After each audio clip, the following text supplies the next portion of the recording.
नमस्कार। केटी न्यूज़ पे मैं विनय सिन्हा ज्योतिषाचार्य।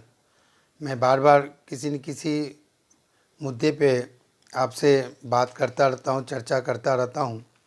फिर एक नए विषय जो चंद्रग्रहण के ऊपर, जो साल के अंत में चंद्रग्रहण कार्तिक पूर्णिमा के दिन लग रहा है 15 तारीख को, मैं उसके विषय में कुछ आप लोगों से कहना चाहता हूँ।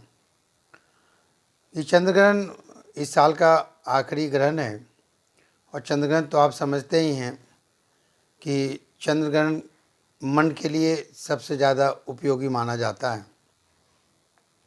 इस बार ये चंद्रग्रहण मेष राशि में भरणी नक्षत्र में लग रहा है और मेष राशि मंगल की राशि है, ये तो आप भी जानते हैं इस बात को। तो ये चंद्रग्रहण अपने जो, हालांकि ये सुबह से ही चंद्रग्रहण होगा, लेकिन अपने भारत में ये दिन के 1:30 बजे से लेकर 7:30 बजे शाम तक ये चंद्रग्रहण हमारे भारत में रहेगा इसका और मूल जो भारत में अगर चंद्रग्रहण की जो चरम स्थिति होती है वो 5:30 बजे से 6:30 बजे तक के बीच में है। अब चंद्रग्रहण चूँकि मन का मालिक होता है तो ये मन को प्रभावित करता है और ये जल से जुड़ी हुई राशि होती है, तो इसलिए ये जल के दृष्टिकोण से अगर देखा जाए तो अच्छा भी होता है और बुरा भी इसका प्रभाव देखने को मिलता है। पहले मैं बात करूंगा इससे अच्छे प्रभाव की और बुरे प्रभाव की, दोनों से मैं बारी बारी आपको बात बताता हूँ। आप जब भी देखते होंगे चंद्रग्रहण होता है तो समुद्रीय पे इसका काफ़ी प्रभाव होता। कभी कभी आप देखते होंगे कि चंद्रग्रहण के बाद समुद्र में ज्वार भाटाएँ उठती हैं, तो जो समुद्र के क्षेत्र होते हैं, जो समुद्र पे बसा हुआ शहर होता है, वहाँ पे इसका बहुत ज़्यादा ही प्रभाव पड़ता है। दूसरी बात, चूँकि मन का कारक होता है, इसकी राजनीति, अगर कोई राजनीतिक की भी बात की जाए तो बिना सूर्य और चंद्र के राजनीति भी नहीं होती। तो राजनीतिक परिवेश में भी अगर देखा जाए तो काफ़ी प्रभाव चंद्र का पड़ता है और राजनीति में उठापटक ज़्यादा दिखती है। चूँकि मेष की राशि में चंद्रग्रहण है, मेष मंगल की राशि है, तो इस वजह से थोड़ी सी राजनीतिक में अस्थिरता देखने को मिलेगा। काफ़ी जो विपक्ष की पार्टियां हैं उसका भी वर्चस्व बढ़ता है और सत्ताधार पार्टियां जो चलती है उनके लिए थोड़ा सा समय अच्छा रूप में नहीं माना जाता, क्योंकि उनको पूरी प्रजा को सारी व्यवस्था उन्हें देखनी पड़ती है, तो उनके लिए थोड़ा सा ये समय अच्छा नहीं होता।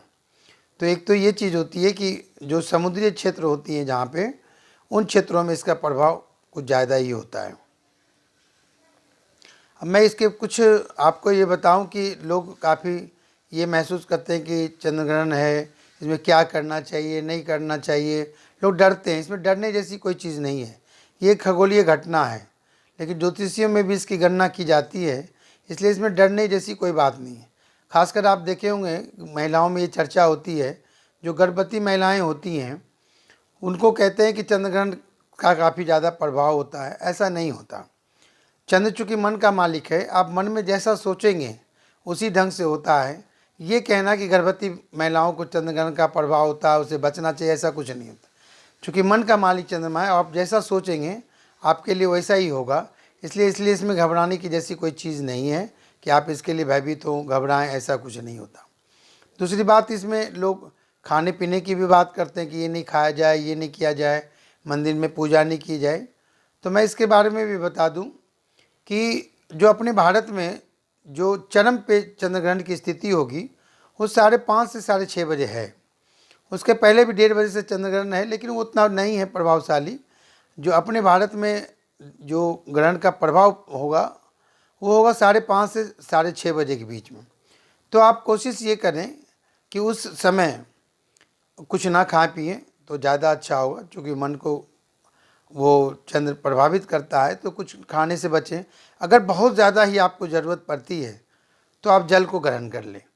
जल चूँकि चंद्रमा होता है और उसका आप ग्रहण करेंगे तो काफ़ी अच्छा माना जाता है। इसलिए बहुत ज़्यादा अगर हो तो कम से कम 1 घंटे आप कोशिश करें कि कुछ ना खा के आप जो है जल पी लें। अगर आपको ज़्यादा दिक्कत होती है तो आप जल पी के और आप 5:30 से 6:30 बजे तक बस समय आप रखें, उसके बाद फिर कोई ऐसी दिक्कत नहीं आएगी। दूसरी बात, एक चीज़ और भी है, लोग फिर ये कहते हैं कि भाई इसके क्या उपाय किए जाएं कि ताकि सब कुछ अच्छा हो। तो मैं एक छोटी सी बात आपको ये भी बता दूं कि चंद्र ग्रहण के जो उपाय हैं ना चंद्रमा के, वो बहुत छोटे छोटे उपाय हैं, वो घरेलू उपाय सब होते हैं। क्योंकि सारी वस्तुएं आपके घर में खुद होती हैं, इसलिए एक तो आप कोशिश करें कम से कम 5:30 से 6:30 तक नमः शिवाय का आप जाप करें। ओम ना लगाएं, उसमें नमः शिवाय नमः शिवाय नमः शिवाय का जाप करें। ये आपके लिए बहुत ही अच्छा होगा अगर आप 5:30 से 6:30 बजे तक अगर ये जाप करते हैं। दूसरा, उसके बाद और भी अच्छी चीज़, शांत रहने की कोशिश करें, मन मना भी जाप करें। दूसरी बात होती है दान पुण्य की बात आती है।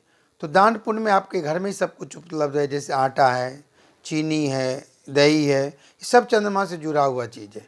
तो ये घर में उपलब्ध होती है। आप किसी गरीब को इस चीज़ का हाथ धोते हैं, आप कोई मान लीजिए 1 किलो आटा है आपके पास, चीनी है, तो जो भी पूरे परिवार के सदस्य हैं उसको छू लें और किसी गरीब को अगर आप दान करते हैं तो आपको लाभ प्राप्त होगा। ये चंद्रमा का दान घर में ही उपलब्ध होता है, कहीं बाहर से मंगाने की ज़रूरत नहीं है, लेकिन दान करनी चाहिए। चंद्रग्रहण की जब समाप्ति होती है, तो किसी भी ग्रहण की समाप्ति हो तो कोशिश ये ज़रूर करिए जो नहाने लायक हो, जो लगते हैं बड़े घर में होते हैं, वो स्नान जरूर करें। क्योंकि दान का जो अर्थ होता है वो स्नान करने के बाद ही होता है। तो कोशिश करें, बहुत लोग होते हैं, अब कोई बीमार हैं, बड़े बुज़ुर्ग हैं, तो वो अपने गंगा जल को अपने शरीर पे डाल लेते हैं शुद्ध के लिए, वो भी ठीक है। लेकिन जहाँ तक संभव हो सके अगर आप स्नान कर सकते हैं तो कोशिश ज़रूर करें कि आप स्नान करें, और स्नान करने के बाद जो मैंने आपको दान बताया है वो किसी गरीब को दान जरूर करें। उसके बाद आती है पूजा करने की बात। तो कम से कम जो पूजा है वहाँ पे गंगा जल को आप छिड़क लें, साफ कर लें, और उसके बाद धूप बत्ती अगरबत्ती आप जलाएं, तो एक शुद्धता उस चीज़ में आ जाती है। ये बहुत अच्छी चीज़ होती है। इसलिए दान पुण्य के लिए भी आपके घर में सब कुछ है और आप दान अपने सामर्थ्य के अनुसार ज़रूर करें।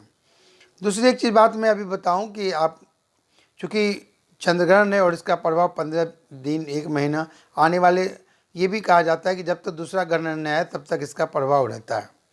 अभी 2 प्रांत में, हिमाचल प्रदेश और गुजरात में, चूँकि चुनाव की भी प्रक्रिया, और मैंने अभी बताया था कि राजनीतिक में भी अस्थिरता आती है।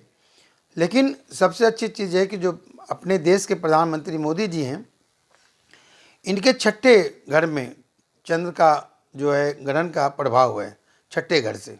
और 6ठा घर ऐसा होता है जहाँ पे सारे शत्रु परास्त हो जाते हैं। वो घर बहुत अच्छा माना जाता है, चूँकि इनकी वृश्चिक राशि है और जो 6ठा घर है उनमें, उसमें ये चंद्र ग्रहण लगेगा। तो चंद्र ग्रहण इस मामले में बहुत अच्छा है उनके लिए कि शत्रु जो है वो परास्त हो जाते हैं। और लेकिन ये तब होगा जब मोदी जी उस दोनों चुनाव में अपनी जो सहभागिता उनकी है वो ज़्यादा करें। अगर मोदी जी खुद स्वयं अगर दोनों प्रांत में अगर ज़्यादा समय देते हैं तो सत्ताधारी पार्टी को, भाजपा को जीतने की संभावना ज़्यादा होगी। अगर मोदी जी का समय कम होता है तो विपक्ष की भी दावेदारी बढ़ेगी। मैंने थोड़ा सा राजनीति के बारे में, चुनाव की बात थी और ग्रहण थी, इसलिए मैंने इसके बारे में बताया। और विभिन्न प्रकार की कोई जानकारी आपको अगर लेनी हो तो आप प्लीज़ इस पे मेरे चैनल को सब्सक्राइब करें। मैं जो भी अपडेट देता हूँ आपको बार बार दूंगा, आपको सूचना हो जाएगी। एक बार आप ज़रूर देखें, सब्सक्राइब करें। और मैं अब प्रत्येक रोज़ आपको किसी न किसी पॉइंट पे मैं बताऊंगा, आपको आपके परिवार के लिए अच्छी अच्छी चीज़ें बताऊंगा। तो एक बार प्लीज़ आप मेरे KT न्यूज़ को सब्सक्राइब करें ताकि आने वाला जो हमारा कुछ विषय हो उस पर आपको जानकारी ज़रूर उपलब्ध हो। धन्यवाद।